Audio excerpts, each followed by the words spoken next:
He was not in a controlled gym environment with cameras positioned carefully and lighting optimized for the best possible angles. He was on a California beach in open air, throwing combinations in front of strangers who had no idea they were about to stop walking.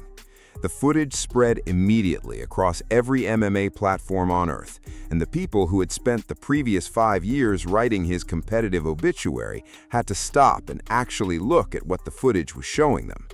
What they saw was not a 37-year-old man going through the motions to generate pay-per-view interest. It was lean, muscular, fluid, explosive movement at a weight class that fits his frame differently than the divisions where the world first fell in love with what his left hand could do. Dana White watched the same footage and used the word dangerous, and that word, from a man who has observed thousands of fighters in thousands of training camps across 3 decades, does not arrive casually or without meaning. The split reaction that followed was itself the story. Half the internet saw a man reborn, and the other half doubled down on 5 years of inactivity. And the existence of that split proves the beach footage accomplished exactly what it was designed to accomplish. It converted a one-sided narrative about decline into a genuine question about what is actually inside a man who has survived things that would have ended careers with significantly cleaner personal histories than his. The 5 years between the broken leg in Las Vegas and the Laguna Beach footage were not 5 years of quiet rehabilitation and dedicated preparation.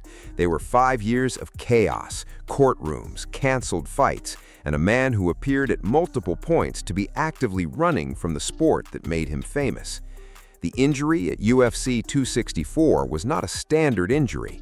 It was a tibia and fibula shattering simultaneously on international television, the kind of structural damage that requires rebuilding the body from the bone up, while simultaneously managing the psychological weight of having your worst competitive moment preserved in slow motion forever. He was charged with driving offenses in Dublin, allegedly involved in an incident with a European television personality, punched the Miami Heat mascot during the NBA Finals badly enough to send the mascot to the emergency room, and in November 2024, an Irish jury found him liable for sexual assault from an incident in 2018. The verdict sent shockwaves that extended well beyond the MMA world, and for a period, the question of whether any version of a comeback could survive the cultural gravity of that ruling was a legitimate question rather than a rhetorical one. He was also suspended 18 months by the UFC for missing doping tests, was not eligible to compete again until March of 2026, and had already pulled out of a scheduled return against Michael Chandler in 2024 with an injury that confirmed for the most pessimistic observers that his return was always going to be announced and never actually executed. By the time that spring of 2026 window finally cracked open, the reasonable question was not whether he could beat Max Holloway. It was whether the man who walked onto the Laguna Beach sand still had any genuine connection to the fighter who put Jose Aldo away in 13 seconds. The opponent who will be standing across from him on July 11th did not spend those 5 years waiting. Max Holloway ran his career at full speed while the Irishman was navigating courtrooms and suspensions and the specific gravity of accumulated personal catastrophe. Since the leg break, Holloway went 5-3 at the elite level, claimed the BMF title with a legendary last-second knockout of Justin Gaethje at UFC 300 that will be replayed for decades as one of the defining moments of the sport's recent history. That Gaethje knockout, standing in the pocket, will alone carrying him through a moment he had no statistical business surviving, delivering the finish in the final seconds when the entire arena had already accepted the outcome, is the most complete demonstration of heart that recent combat sports has produced.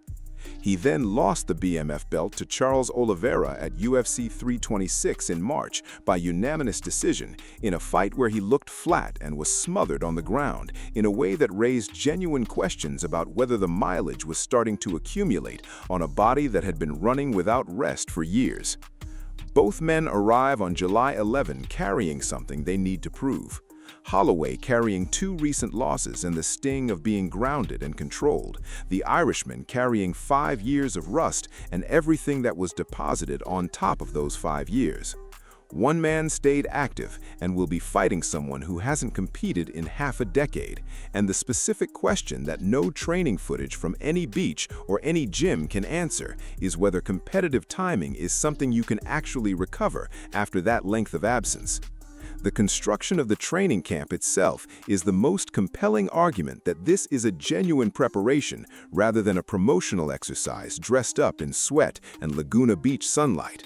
He brought in a 6'5" undefeated welterweight as a sparring partner. That is not a vanity selection. That is not bringing in someone to make the star look good on camera. That is preparing for the physical reality of a weight class where the bodies are larger, the reach is longer, and the power carries more mass behind it. He retweeted documentation showing he had been tested under the UFC's anti-doping program 12 times in 2026 already, in a year where the sport's most tested fighter in all of 2025 accumulated 14 tests across the entire 12 months. 12 tests in 5 months from a man who was suspended 18 months for missing tests. That is either the most elaborate reputational rehabilitation exercise in combat sports history, or it is exactly what it appears to be, which is a man who has decided that this time he is actually doing it correctly. He brought in his long-term training partner alongside coaches monitoring every exchange, described sparring sessions that felt like discovery rather than grinding, and finished his public statement with a line that is either the most confident athletic assessment available or the most dangerous possible form of delusion heading into a fight. I am better than ever, and I relish the opportunity to once again show my mastery in martial arts to the world. And the specific combination of those words from a man who had previously called the Aldo knockout in advance and predicted the Cerrone demolition is why the betting market cannot simply dismiss the beach footage and move on. The welterweight weight class is not an incidental detail in this matchup. It is a strategic decision that the Irishman has made deliberately and that changes the competitive calculation in ways that the simple narrative of rust versus activity does not fully capture. He has been here before. Wins over Nate Diaz in the rematch after losing the first fight. The 40-second Cerrone demolition that was so complete it was over before most of the arena had processed what was happening. A history at 170 that no other former featherweight champion has accumulated. The Cerrone finish specifically is the detail the betting market has to weigh carefully. 40 seconds at welterweight. No competitive rust from the years between the Nurmagomedov loss and that appearance. The same left hand that ended Aldo in 13 seconds, producing the same result in a different weight class against a different kind of opponent. Power is the last physical attribute to leave a fighter and the one most likely to survive a 5-year layoff intact. Timing degrades, cardio fades, footwork can rust, but the knockout punch, the structural gift that exists at the cellular level, that does not disappear because a man spent 3 years navigating legal proceedings. Holloway is making his welterweight debut on July 11th, while the Irishman is fighting at a weight where he has 3 professional victories, including 2 dominant finishes. And that asymmetry and divisional experience is the specific edge that the -298 favorites supporters are not spending enough time examining. GSP said it plainly. If he puts himself in that zone, if the hunger is real, if the tunnel vision is active, they are going to have a hell of a fight. And GSP does not produce empty predictions about fights involving weight classes where he built his entire legacy. The trash talk has been operating at the specific register that only exists between 2 fighters who have met before and who carry genuine competitive history rather than manufactured promotional animosity. He posted a compilation of both their careers on social media, captioned "Return of the Max," a quiet, confident gesture from a fighter who has learned through years of elite competition that the most psychologically effective response to provocation is visible composure rather than visible anger.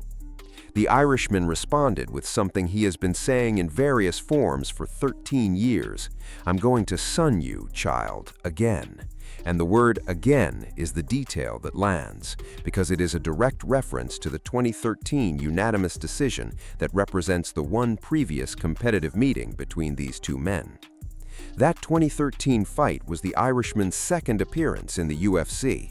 Holloway was 21. Neither man had any idea what they would each eventually become, and the version of Holloway that absorbed that unanimous decision is so far removed from the version walking into July 11th that the reference is almost a different sport.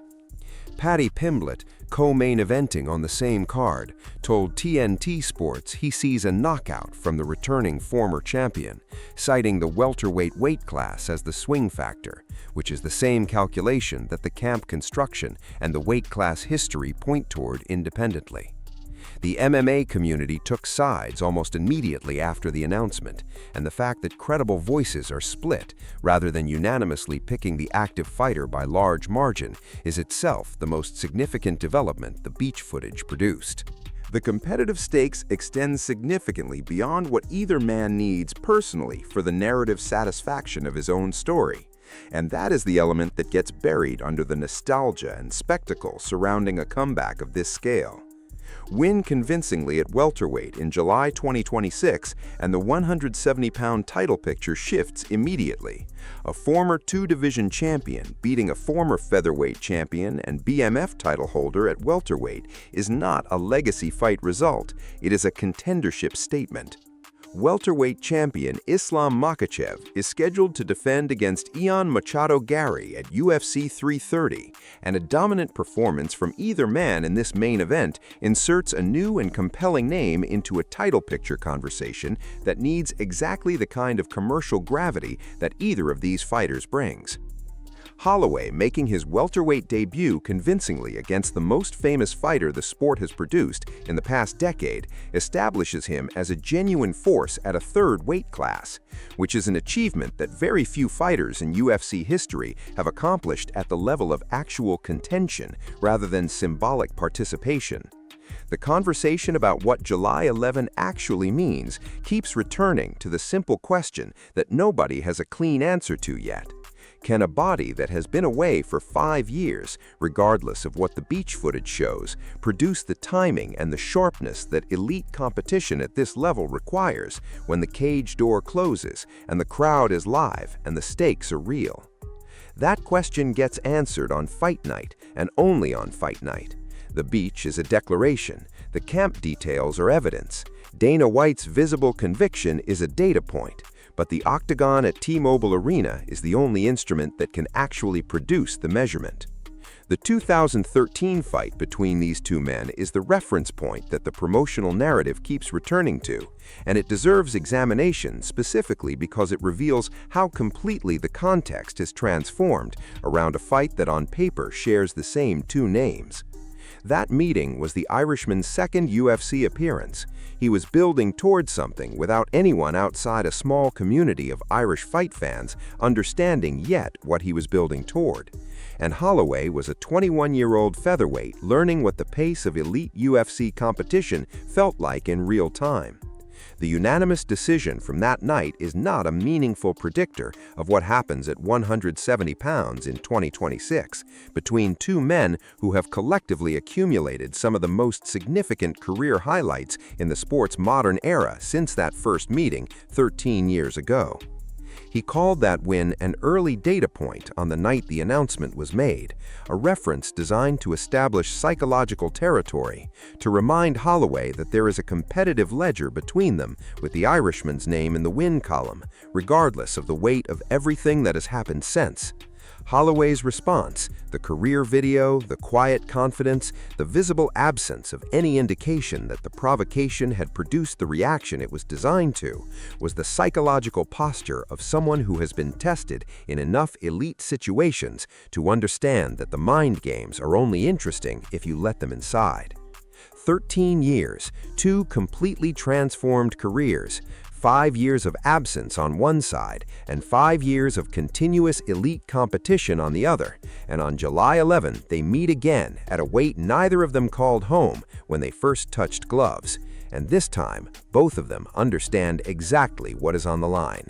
2 weeks from fight night, the Irishman is -240 underdog at FanDuel, and the number reflects the rational accounting of 5 years away, canceled fights, the leg break, the legal proceedings, the suspension, and the accumulated weight of everything that piled on top of those 5 years and made the beach footage necessary in the first place.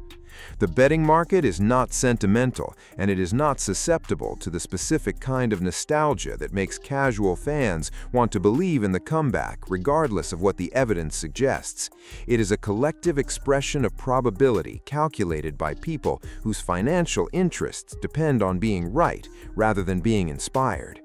But the market also did not account for the sparring partners being pulled in, for the 12 doping tests in 5 months, for the specific quality of movement that strangers on a California beach stopped walking to observe, for Dana White using the word dangerous with visible conviction rather than promotional obligation. Power can remain when everything else fades. Timing can return with repetition. And the man who folded Aldo in 13 seconds, who demolished Cerrone in 40 seconds, who made the Alvarez masterclass look like it was scripted in advance, is 2 weeks away from telling the sport whether all of that is still inside him or whether it belongs permanently to the past. Mystic Mac called the Aldo knockout, called the Cerrone finish, called enough results in enough specific terms to make his pre-fight declarations something the MMA world has learned not to dismiss reflexively. And he sat down with CBS Sports and told them this is going to be an absolute demolition, that he will just have to touch Holloway, and after that it will be clinical.